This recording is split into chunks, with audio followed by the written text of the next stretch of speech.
Taiwan High-Speed Railway. Paano bumili ng ticket? Tara guys. Una, pindutin mo yung language, English, tapos non-reserved seat, tapos one-way ticket. Departure, kung saan ka sasakay, tapos ang lalabas, arrival, saan ka bababa. Next naman, adult, kung ilang tao ang sasakay, kung may bata ba, yan. Lagay mo lang dyan kung ilang tao, tapos confirm. Tapos, lalabas na lahat ng information kung saan ka bababa at sasakay at kung magkano. Then, confirm.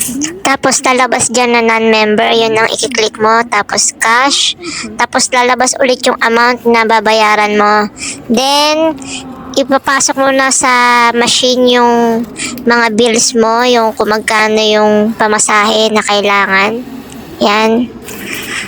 Tapos antayin mo lang na magbasa yung machine yan. Tapos maya-maya lalabas na rin yung sukli mo kasama pati ticket mo. Yan, pwede ka lang pumasok sa loob ng high-speed railway. And then, take note pala, kapag non-reserved seat ang kinuha mo, doon ka lang sasakay sa car number 10, 11 at 12 lang. Tapos sa mga upuan, kahit saan doon, kung saan may bakante, pwede kang umupo. Kaya guys, hanggang dito na lang muna ang aking tips. At maglilibot muna ako sa buong Taiwan. Follow me for more marites and more kulitan. Alright!